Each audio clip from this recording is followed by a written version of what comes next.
autorizaciones energéticas, autorizaciones urbanísticas, autorizaciones de uso del agua, después múltiples, por supuesto, las autorizaciones municipales, la licencia de obras. Todo eso exige una gran coordinación entre las administraciones.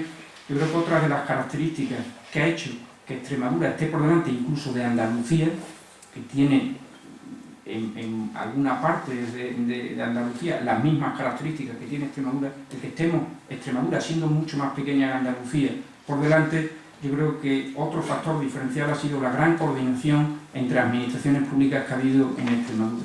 El que hayamos tirado todos en el mismo sentido y el que desde el principio, desde hace ya más de 3 años, hayamos considerado este sector como estratégico para Extremadura y un poco nos adelantáramos a la visión que en otras comunidades y otras zonas han tardado más tiempo en tener.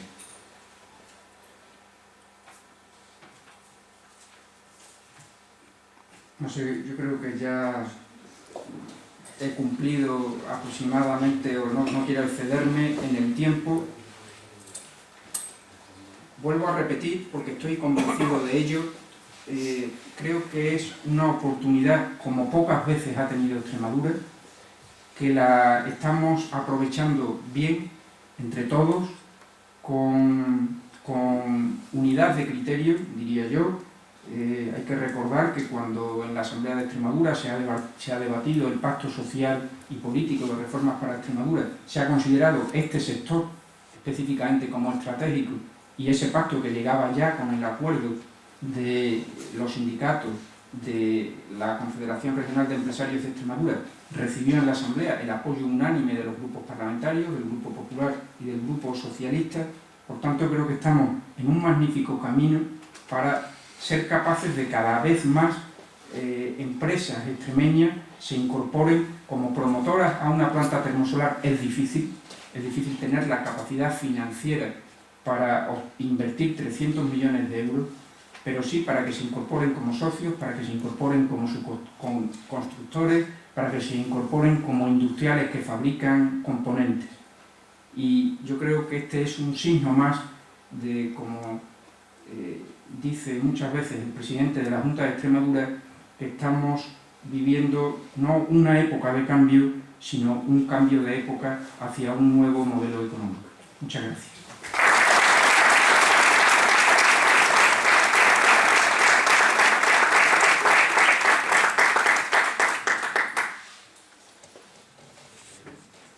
Pues muchas gracias al consejero por su exposición, que ha sido tan interesante y que, bueno, pues a todos nos ha aclarado un poco el panorama, cuál es el panorama que se mueve alrededor de las termosolares. Y entonces, si alguno de ustedes quieren hacer alguna pregunta, pues se abre el turno de preguntas.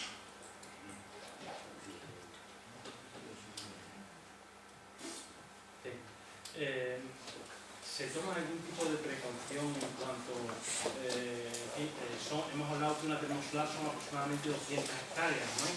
Entonces están fundamentalmente situadas en las vegas del Guadiana, ¿no? Es decir, ¿qué tipo de tierras? Porque de alguna manera, digamos, sacrificar 200 hectáreas de regadío o de vega, bueno, no deja de ser un sacrificio en el sector agrícola, ¿no? Es decir, que estamos diciendo 50 empleos, 200 hectáreas de vega, pues no es tampoco una maravilla, ¿no?, en cuanto a empleo. Entonces, se toma precaución a que el tipo de tierras en las que se instalen no sean tierras de vegas, tierras transformadas. ¿Qué hay al respecto? Sí, parece una consideración muy relevante. Primero hay que decir que el que estén próximos al punto de donde van a obtener el agua no quiere decir que estén en una vega. Voy a poner como ejemplo en las proximidades de esta ciudad, en Torre de Miguel Sesmero, apenas 30 y tantos kilómetros de Badajoz, va a haber un complejo de 150 megavatios termosolares. Están ya construidos 100 de ellos e iniciándose los 50 últimos. Están en una zona de secano. Provisionalmente, la primera tomó agua del embalse de Nogales pero la solución definitiva para el complejo de esos 150 megavatios va a ser una toma directa del río Guadiana de cerca de 40 kilómetros de longitud. Es decir, que no, en la mayoría de los casos no se produce el efecto de utilización de tierras de alto valor de regadío. Sí es cierto que algunas, las primeras que se autorizaron, cuando yo creo que nos faltaba todavía, estoy hablando hace 3-4 años, la capacidad de imaginar lo grande que esto podría ser, que algunas de las primeras autorizaciones se dieron sobre terrenos de regadío. Pero hace ya 2 años que cambiamos de criterio, un criterio que marcó el Consejo de Gobierno de la Junta de Extremadura, y es hace ya 2 años que no damos autorizaciones a instalación de termosolares en terrenos de regadío, precisamente atendiendo a esa consideración que se ha hecho y que hay superficies más apropiadas que optimizan mejor el valor total de ese terreno en suelos de secano y no de regadío. De las que se prevén que sean construidas más, ¿cuánto tiempo tardarán en hacerse? Pues esta semana yo estaba reunido con los promotores de una que se está construyendo en término municipal de Badajoz, en la carretera de Olivenza, pasado el Corazón de Jesús, unos 5 kilómetros más allá, a mano derecha, en dirección al río. Esa se empezó a construir allá por junio y estará terminada pues, en los primeros meses del año 2012. Esa posiblemente sea la primera que entre en funcionamiento de esas 13. Y entre ese principio, mediados del 2012 y finales del 2013, en ese año y medio se irá produciendo la entrada en funcionamiento de esas 13 nuevas plantas que se sumarán a las 6 que ya están construidas. No parece poco tiempo que como rápido parece, ¿no?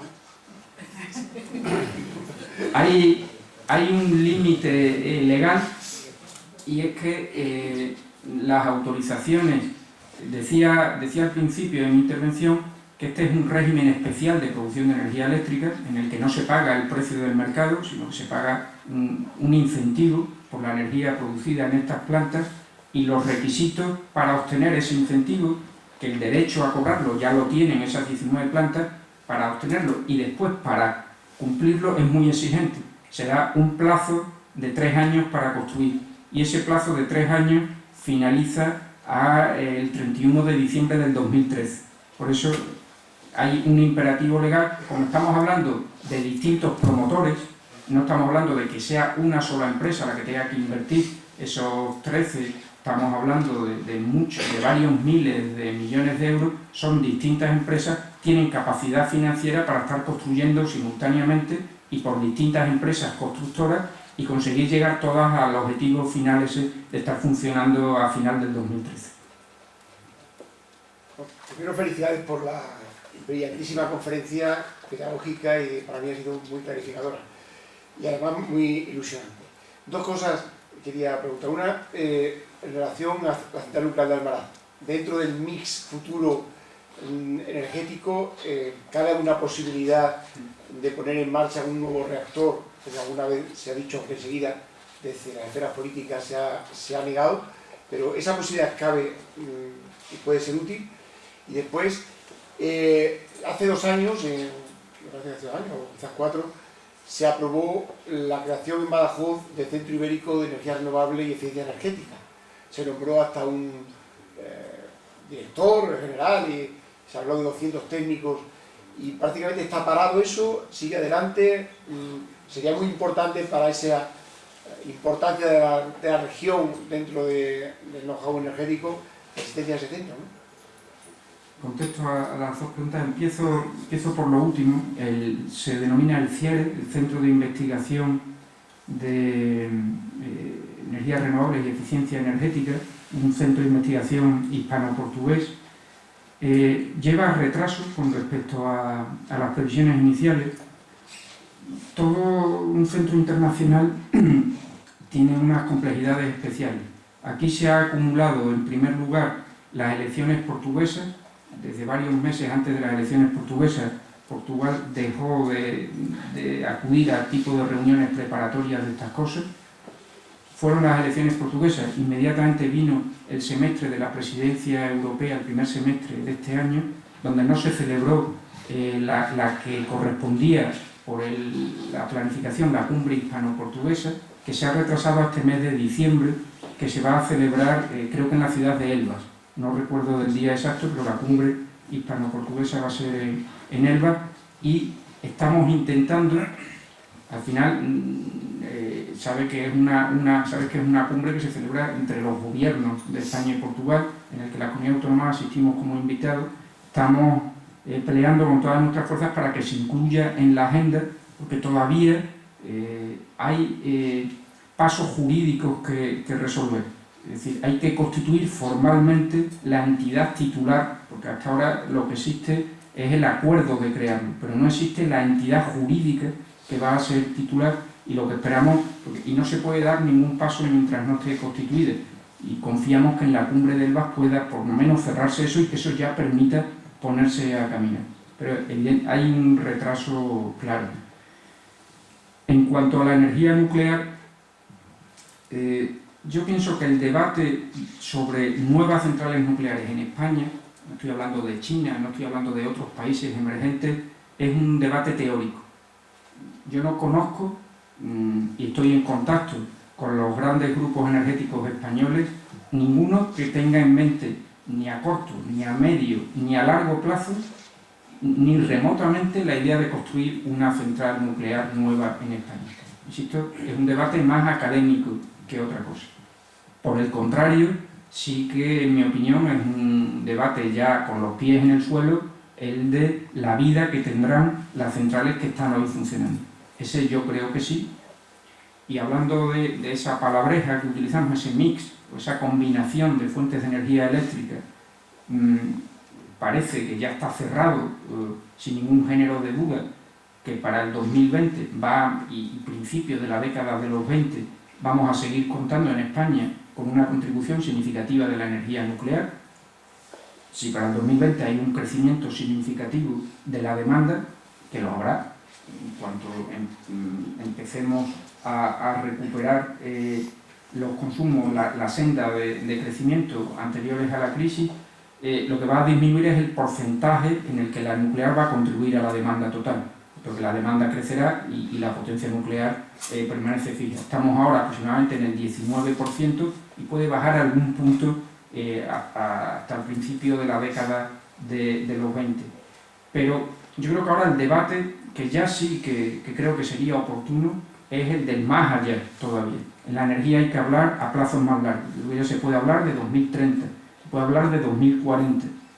Y ahí sí que creo que tiene sentido entrar en el debate de si en ese muy largo plazo, si en ese 2030, por mencionar una referencia completa, queremos o no queremos que en el mix de energía eléctrica de España haya energía nuclear. Yo, como una opinión particular, mía personal, estoy convencido de que un mix de producción de energía eléctrica es mucho más seguro, es mucho más equilibrado, contribuye también a la lucha contra el cambio climático si incluye una parte de generación nuclear. Y me parece que la proporción en la que lo tenemos hoy en España es una proporción muy razonable, que encaja, que es perfectamente compatible con este gran desarrollo que van a tener las energías renovables. Pero, insisto, en mi opinión, no hay un debate real sobre nuevas nucleares. Una planta termosolar de 50 megavatios, ¿qué consumo de agua tiene dándole 6.000 horas de funcionamiento a pleno rendimiento en hectómetros cúbicos? Sí, como promedio, porque hay distintas tecnologías, 6.000 no tenemos ninguna en Extremadura y no es proporcional exactamente al número de horas. Te voy a dar la referencia exacta para una de 3.500 horas, entre 600.000 y 700.000 metros cúbicos, es decir, no llega al hectómetro cúbico. Es decir, por tanto, si estamos hablando de estas 19, estamos hablando del orden de magnitud de los 20 hectómetros cúbicos o de los 15 hectómetros cúbicos, que es algo que para la capacidad de embalse que tiene Extremadura pues, es perfectamente soportable. Bueno, creo que además hay una La parte... última.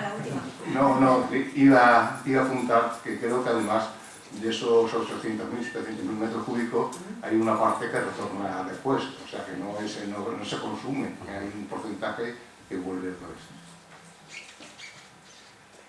Las autorizaciones para las eólicas, ¿para cuándo? Desde el año 2008 hay autorizados 23 parques eólicos en Extremadura, que como no han adquirido el derecho a esa entrada en el régimen especial y al cobro de esa prima, lógicamente no se van a construir. Ningún promotor de una planta de renovable se van a construirlo si no tiene asegurado el cobro de la prima económica. El día 1 de octubre, hace apenas unos días, ha entrado en vigor el nuevo decreto que regula la autorización de parques eólicos en Extremadura, que aprobó el Consejo de Gobierno de la Junta en el mes de julio. Entró en vigor el día 1 y ese mismo día 1 se presentaron más de 200 solicitudes. 200 que en muchos casos son coincidentes, no podemos entonces estar hablando de más de 200 parques, 200 solicitudes, pero que se verán reducidas porque muchas de ellas coinciden. Plazo para ser autorizados finales del 2011 o 2012, pero ese no es el plazo más significativo, porque hay que, como decía antes, las energías renovables tienen que estar planificadas. La energía termosolar, después de estas 19 que vamos a tener en Extremadura en el 2013, no se va a poder poner en funcionamiento ninguna antes del 2014. En el caso de los parques eólicos no va a ser posible la puesta en funcionamiento de nuevos parques que no estén incluidos en el registro, y en Extremadura no hay ninguno incluido en el registro hasta el 2013 como muy pronto. Por tanto, la puesta en funcionamiento de los parques eólicos ya autorizados en el 2008 se podrá producir como pronto en el 2013. La puesta en funcionamiento de los parques eólicos que se autoricen, de estos que acaban de ser presentadas su solicitud, yo me atrevo a decir, para no dejar la pregunta sin respuesta, que no se podrán poner en funcionamiento antes de 2015. El mejor de los escenarios para los ya autorizados desde el 2008-2013, el mejor de los escenarios para los nuevos que autoricemos el año que viene, 2015.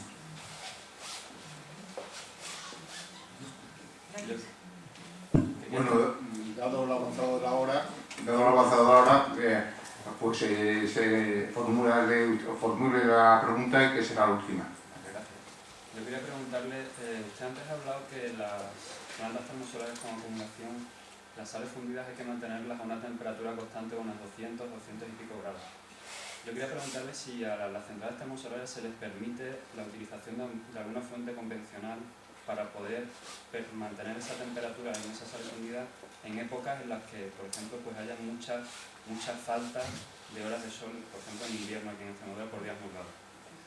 Así es, se le permite la normativa española sobre energías renovables, específicamente para la termosolar, permite un aporte de gas natural con un porcentaje limitado, si no me falla la memoria es de hasta el 12% del consumo total, o sea, del total de energía que genera la planta, el 12% puede provenir del gas y está permitido utilizarlo no solo en las que tienen acumulación para el mantenimiento que es necesario, como bien ha dicho, de una temperatura mínima en los dos tanques de sales fundidas, sino incluso en las que no tienen acumulación para los arranques de la planta.